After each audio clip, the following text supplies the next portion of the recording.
자, 잠시 우리 돌아서 사무엘서로 다시 이제 왔습니다.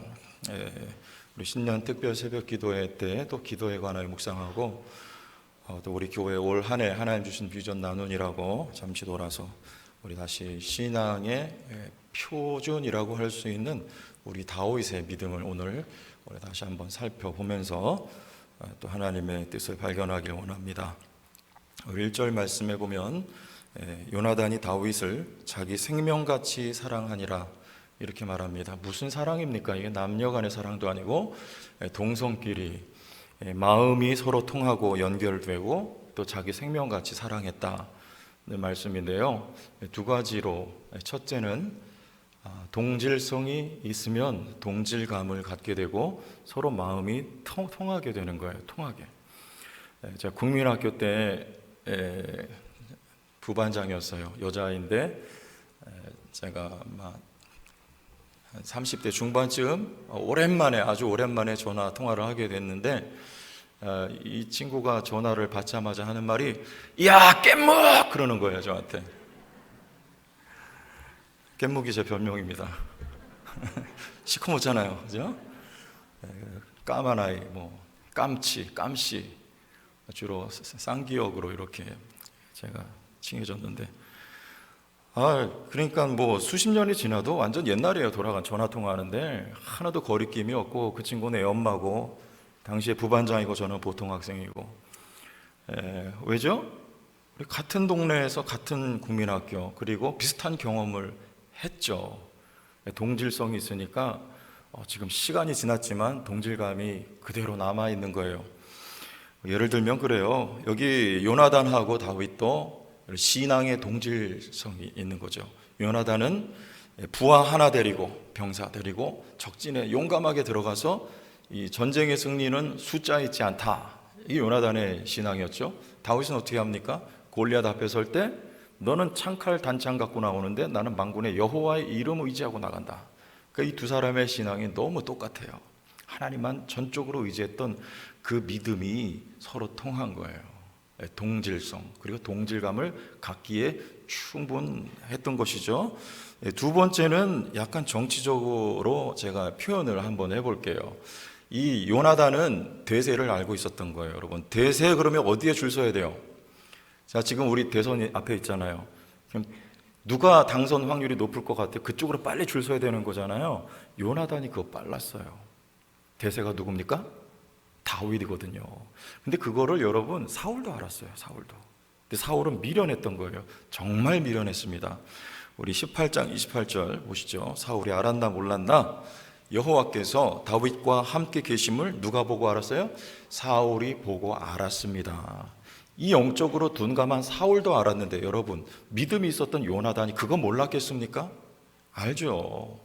대세는 앞으로 하나님이 이 다윗과 함께 하시고 다윗을 통하여 일할 것이다라는 것을 요나단은 알았기 때문에 우리 3절과 같이 나오는 것이죠. 3절 요나단은 다윗을 자기 생명같이 사랑하여 더불어 뭘 맺었어요? 언약을 맺습니다. 이 언약이라는 건 형제의 언약이에요. 다시 말씀드리면 의형제를 맺는 것입니다.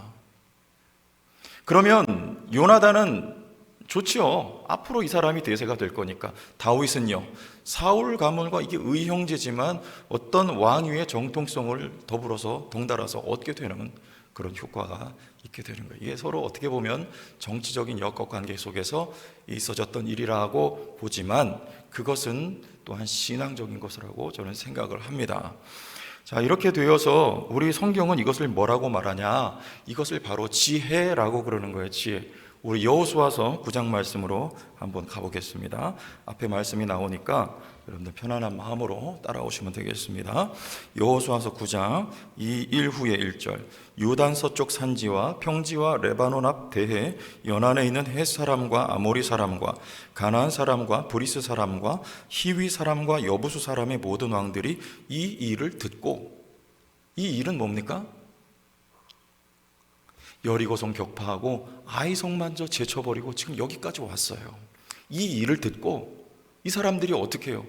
사울같이 미련한 거예요. 2절 모여서 일심으로 여호수아와 이스라엘에 맞서서 싸우려 하더라 그래요. 지금 대세는 누굽니까? 이스라엘이에요. 이스라엘이 다가오는데 아무도 이들을 못 막습니다. 그럼 어떻게 해야 돼요? 항복하든가 손 내밀어야죠. 그런데 일심으로 싸우려고 덤벼들어요. 그때 참 지혜로웠던 한 부족이 있었어요. 그들이 3절입니다. 기본 주민들이 여호수아가 여리고와 아이에 행한 일을 뭐하고요? 똑같이 듣습니다. 그런데 어떻게 해요? 4절 뭐를 내요? 꾀를 내요. 꾀. 근데 여기 꾀라는 말은 부정적인 의미로 계획의 그런 뜻이지만 또한 성경에서는 명철 이런 뜻으로도 나와요. 지혜. 이들이 참 지혜가 있었던 거예요. 꾀를 내요. 사신의 모양을 꾸미되 헤어진 전대와 헤어지고 찢겨져서 기운 가죽 포도주 부대를 나귀에 싣고 와서 뭐라고 하냐면 우리는 이 지역 사람이 아니고 먼 곳에서 왔으니 자 우리 행색을 봐라. 그러니까 우리하고 화친하자고 화친 조약을 요청을 해요. 누구에게요? 여호수아에게. 여호수아 어떻게 합니까? 하나님 앞에 여쭙지 않고 덜컥 조약을 맺습니다. 하나님 앞에 어떻게 보면 이건 합당치 못하지만 이 기브온 거민들은 대세를 알아차렸어요. 그 때문에 이들은 구원을 받습니다. 다 진멸당하는데 기브온 거민들은 진멸을 당하지를 않게 되는 거예요. 이걸 뭐라 그래 성경에? 지혜라 그래요. 지혜. 자, 우리 사무엘 하 말씀에 보면 이제 다윗 시대에 접어들고 3년 동안 기근이 옵니다. 그때 다윗이 하나님 앞에 기도를 드려요. 하나님 이게 어찌 된 일입니까? 그때 하나님이 주신 응답은 기브온, 아까 그 기브온 사람들 때문이니라. 기브온 사람들을 어떻게 했길래요? 이스라엘 백성과 화친 조약을 맺었습니다. 하나님은 이것을 어기는 것 하나님 마음에 합한 게 아니었어요. 누가 그 일을 했냐면 사울이 그랬어요. 이 미련한 사람이 이 기브온 거민들을 학살하고 내쫓아버리는 거예요. 그래서 그 땅에 3년 동안 기근이 떠나질 않고 이 기브온 사람들을 다윗이 데려다가 물어요. 어떻게 해주면 좋겠니? 그랬더니 사울의 자손 가운데 7명을 우리에게 달라. 그러면 우리가 그들을 목매어 버리겠다. 목매달아 버리겠다. 그래요. 다윗이 고민하죠. 그 가운데 누가 포함되어 있어요? 무비보셋이 있었거든요. 그는 누구예요? 요나단의 아들입니다. 근데 다윗이 어떻게 해요? 요나단과 맺었던 그 맹세 때문에 무비보셋을 살려요. 말씀 봅니다. 사무엘하 21장 7절. 그러나 다윗과 사울의 아들 요나단 사이에 서로 여호와를 두고 맹세한 것이 있으므로 왕이 사울의 손자 요나단의 아들 무비보셋을 아끼고 살려놓고 맹세 때문에 그리고 사울의 두 아들과 그 딸 첫째 딸의 5명의 아들을 데려다가 내어 주어버려요. 그들을 목매달아요. 요나단은 지혜로운 사람이었어요. 대세를 알아봤습니다. 그 덕택에 하나 있는 그 두 다리를 절었던 무비보셋이 살 수 있었던 거예요. 여러분 이 시대의 대세는 누구에게 있습니까? 하나님에게 있다. 여러분 진심으로 믿으시기를 바랍니다. 다니엘서 2장 31절에 다니엘이 꿈을 해석합니다. 누구의 꿈이었어요? 대제국 바벨론의 느부갓네살 왕이 꿈을 꾸고 고민할 때 다윗이 그것을 해석합니다. 그런데 그 꿈의 내용을 보니 한 왕이 한 큰 신상을 보셨나이다. 큰 신상이 꿈에 나타났어요. 왕에게. 그 신상이 왕의 앞에 섰는데 특징은 크고 광채가 매우 찬란하며 그런데 그 모양이 심히 두려웠다. 광채가 나고 매우 찬란합니다. 거대한 고대의 대제국들을 말하는 거예요. 바벨론에서부터 로마까지. 예? 찬란해요. 근데 그 모양이 심히 두려웠어요. 그런데 이 느부갓네살이 그 꿈을 꾸고 3장에 가면 어떤 일을 하느냐? 그 금으로 신상을 또 만들어요. 이 시대의 대세는 바로 나니라. 이 선언을 하는 거예요. 그리고 이 금신상에게 절하지 않는 자는 누구든지 죽음을 면치 못하리라. 그런데 누가 절하지 않습니까? 세 친구. 성이 뭐예요? 혼자 말하니까 좀 성, 사씨, 그 다음에 메시, 아시잖아요. 맞습니까? 아 이거 옛날에 신대원 시험에 나왔어요. 사드락 메사가 아벳느고. 이 사람들은요 굴복하지 않는 거예요. 여러분 보이진 않지만 정령 영원한 우리의 대세는 누구예요? 하나님 아닙니까? 네? 하나님 외에는 우리가 절하지 않겠다. 여러분, 이 시대에 우리에게 이 신앙이 있어야 됩니다. 예수 사랑하기를 바랍니다. 여러분, 인공지능 아시죠? 제4차 산업혁명 시대라고 클라우스 슈밥이라고 하는 사람이 처음 그 말을 썼어요. 이름도 희한해. 무슨 밥이 그렇게 슈밥이에요? 예? 근데 이게 대표적인 인공지능이에요. 운전할 때도 이제 앞으로 운전 기사가 필요 없어요. 지금도 여러분 어떤 식당 가보세요. 서빙을 누가 하고 있어요? 로봇가 서빙을 다 하고 있어요. 그러니까 여러분, 앞으로 이게 좋은 시대인지 어떤지 모르겠어요. 앞으로 많은 일자리들이 이제 다 기계가 대체하는 거예요. 우리 일자리를 다 잃어버리게 됩니다. 그런데 이분이 또 무슨 말을 했냐면 Great Reset이라는 말을 했어요. 책 제목이에요. 리셋은 뭐 하는 거예요? 초기화시키는 거잖아요. 다 밀어버리는, 컴퓨터로 말하면 그 리셋, 지금까지 이 역사 속에 있었던 모든 체제를, 시스템을 다 리셋해서 갈아버리고 이전까지 없었던 새로운 체제를 세우겠다는 거예요. 누가요? 어떤 사람들이. 이런 시대가 앞으로 다가올 때 여러분, 이 시대를 주관하고 있는 자는 누굽니까? 하나님이 저 위에 계시지만 공중 권세에 잡은 자가 이 땅에서 역사를 주물럭거리고 있잖아요. 그러나 여러분, 그럼에도 불구하고 이런 시대의 대세는 그 금신상, 찬란하고 광채가 그리고 심히 모양이 두려웠던 그 상이지만은 그것을 사람의 손대지 아니한 어떤 돌이 와서 무너뜨려 버려요. 그 돌은 뭡니까? 예수 그리스도요, 하나님의 나라예요. 하나님의 나라가 영원 무궁토록 여러분의 대세인 것을 믿으세요. 그 가운데 우리는 더욱 예수 사랑, 요나단이 다윗을 사랑했던 것처럼 우리는 예수 사랑하는 주의 백성들 되면 하나님이 그날이 다가올 때 우리를 건져내시리라 우리는 확신합니다. 이 시대의 대세는 하나님 예수 그리스도예요. 자, 여러분, 사울은 우리 또 한 가지 하나님의 일하시는 사람을 지원해 줘야 돼요. 요나단은 다윗을 하나님이 함께 하시고 일하시는 사람이라고 여기고 그를 돕습니다. 위험에서 건져줘요. 그리고 가이드 역할을 해줘요. 안전하게. 사울은요, 때려잡으려고 그러는 거예요. 얼마나 미련합니까? 하나님이 세운 사람, 하나님이 일하는 사람이에요. 그를 대적하면 여러분, 누가 혼납니까? 그렇게 하지 말자는 거예요. 여러분, 우리 부목사님들 가운데 설교 잘하는 목사님들이 간혹들 많이 계세요. 그러면 그런 분들은 교회에서 오래 사역하기가 쉽습니까? 아니면 어렵습니까? 설교 첫째는 중지, 그만해 놓. 두 번째는 더 나가면 교회에서 내쫓깁니다. 그러니까 부목사님들은 설교 잘하면 상당히 위험해져요. 뭐 잘하면 돼요? 제가 보니까 일 잘하면 이쁨 받겠어요. 일 잘하면. 그런데 여러분, 그러면 안 됩니다. 설교를 잘한다는 건 지금 누가 일하신다는 거예요? 하나님이 일하신다는 가장 우리가 그 목회자를 알아볼 수 있는, 그렇지 않은 경우도 간혹 있어요. 입만 살아가지고. 그런데 그 영성을 보면 이게 하나님 일하시는 사람이지 아니지 우리가 금방 눈치채요. 맞죠? 사울도 눈치챘어요. 미련한. 근데 왜 모르겠습니까? 딱 보면 알잖아요. 근데 그럴 때 요나단처럼 그분을 도와줘야 되는 거예요. 힘을 실어줘야 되는 거예요. 세워줘야 되는 거예요. 여러분, 담임 목사는 부목사를 성공시켜주는 사람이지 일 부려먹고 내버리는 사람이 아닙니다. 그게 담임 목사인 거예요. 저 남포교회 박영선 목사님이 설교를 매우 잘하는 분으로 지금은 은퇴를 하셨습니다만 강해 설교 그러면 박영선 이렇게 나올 정도입니다. 근데 그분이 남서울 은혜교회 홍정길 목사님과 함께 부목사로 사역을 할 때 워낙 설교를 탁월하게 잘하니까 교회가 막 들썩들썩 하는 거예요. 어떻게 하면 좋겠어요 이거. 근데 이 홍정길 목사님이 참 인품도 좋고 지혜로운 분이에요. 어떻게 했냐면 너 설교 중지 이렇게 하지도 않고 너 이제 그만 좀 나가줘라 이렇게 하지도 않고 교회를 같이 사역하다가 딱 이제 개척을 시켰어요. 어디다가? 잠실벌에다가. 그게 바로 남포교회입니다.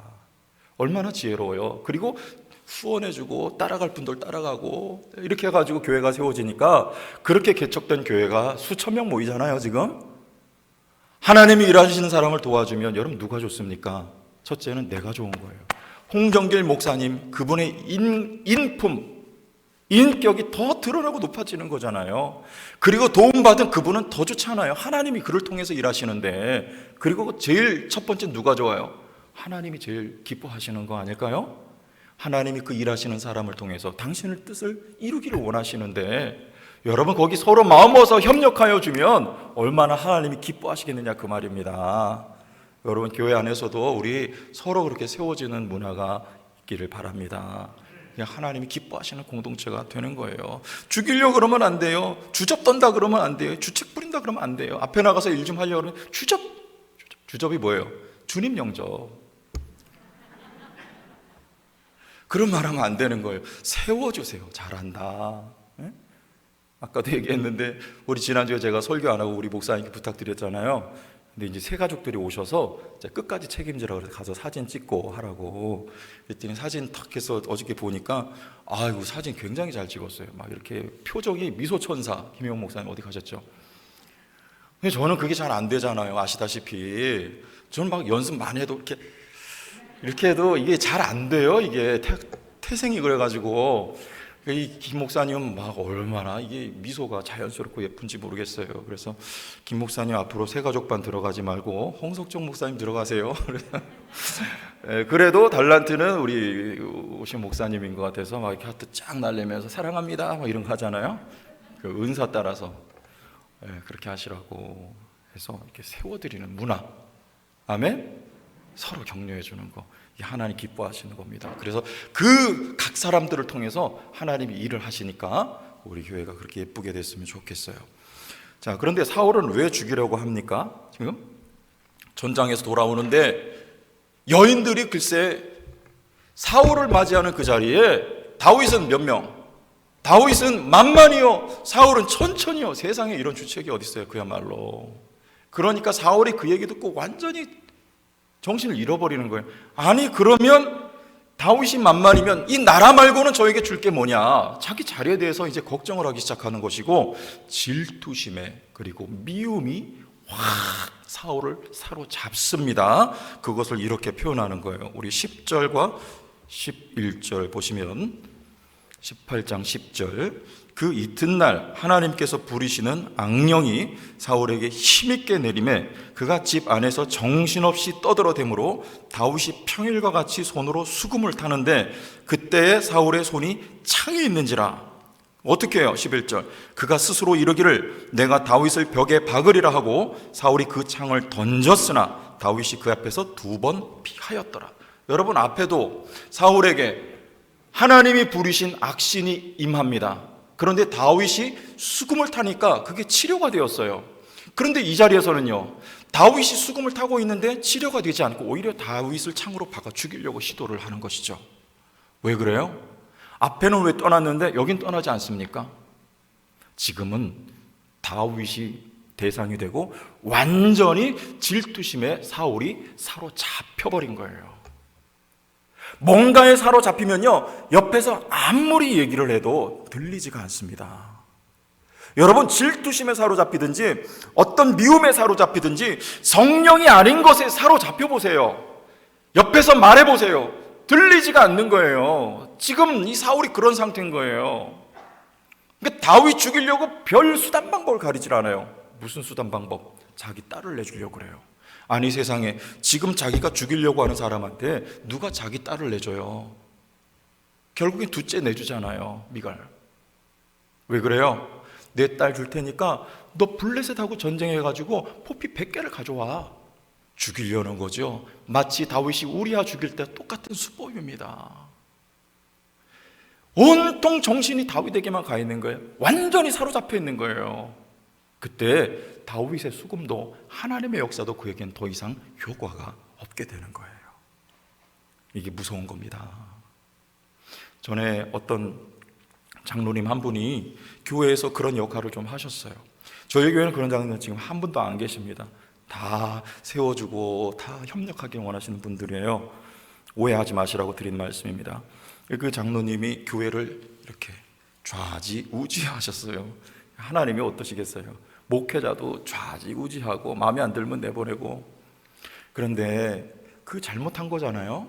아무리 얘기를 해도 들리지가 않아요. 수십 년이 지나고 지금 그 자녀들을 보면 참 길이 막히고 안 됩니다.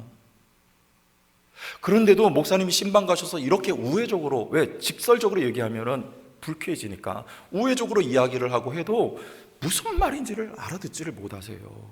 회개를 하지 않아요. 너무나 안타까워요. 거기 뭔가에 사로잡히면요, 누가 와서 무슨 말을 이게 들리지가 않는 거예요. 나는 잘못한 게 아무것도 없는 거예요. 나는 교회를 위해서 그렇게 했다는 거예요. 아니, 세상에 교회를 위해서 그런 법이 어디 있습니까? 교회 주인은 하나님 아니에요?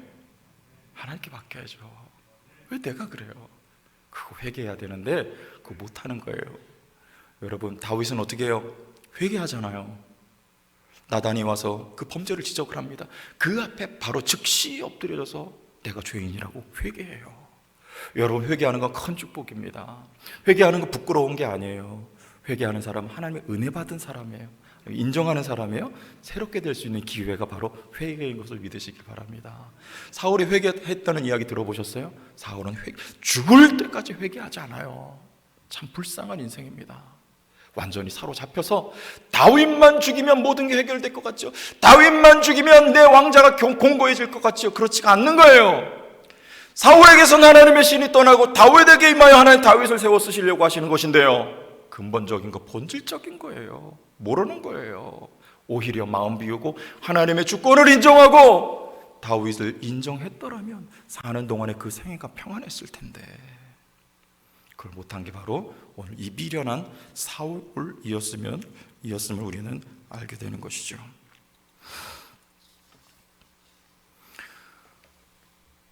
자, 우리 마지막으로 다윗은 어떤 사람이었는지 보겠습니다. 요나단, 지혜로운 사람이에요. 사울, 그런 미련한 사람이에요. 근데 다윗은요, 다윗은 참 이스라엘입니다.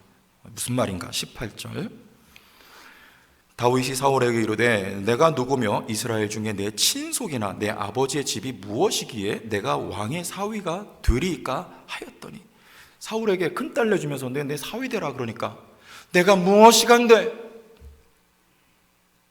겸손한 거예요. 거품이 없어요. 꾸밈이 없어요. 치장이 없어요. 술수가 없어요. 왕 한번 돼보려고, 왕사위 돼보려고, 그런 게 없는 거예요. 순수하고 진실합니다. 우리 23절도 보시죠. 같이 한번 읽어봐요. 여기는 사울의 시작. 사울의 신하들이 왕이 사위 되는 것을 너희는 작은 일로 보느냐? 나는 가난하고 천한 사람이라 한지라. 이렇게 벌거벗겨진 자기 모습 있는 그대로를, 다윗은 오직 누구만 신앙하고 있습니까?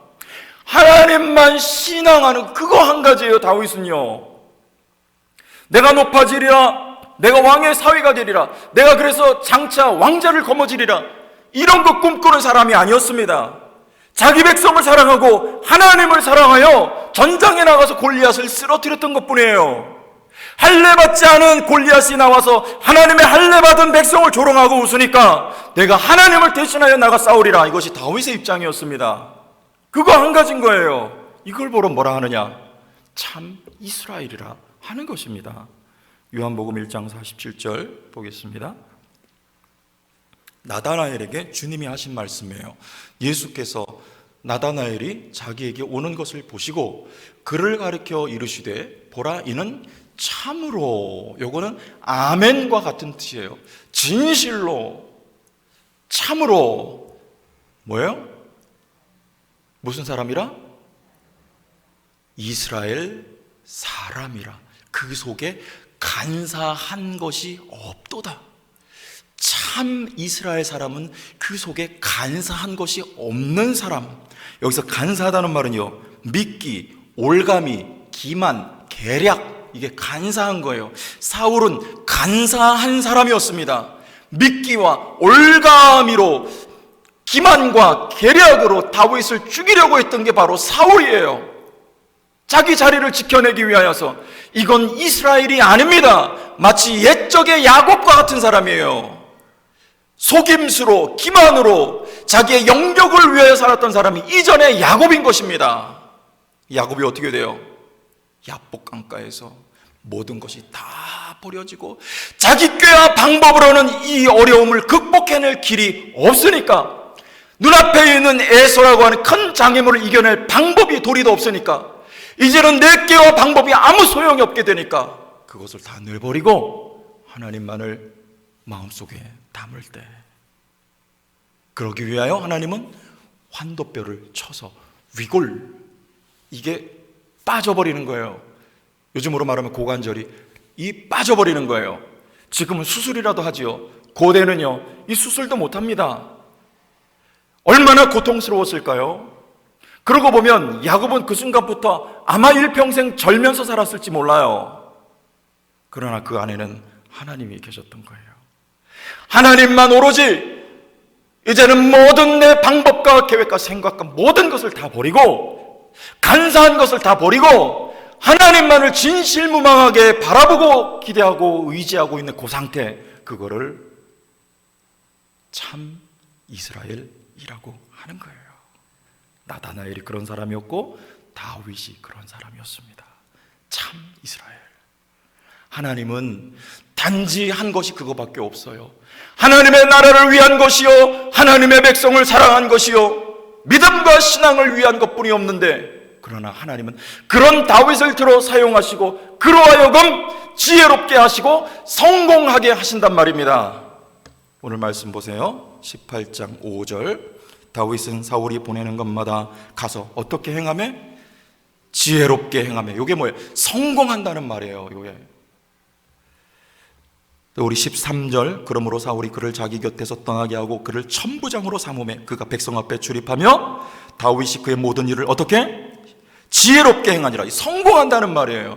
영어 번역 성경 보면 한쪽은 지혜롭게, 나머지 반은 성공으로 이렇게 번역을 하고 있단 말이죠.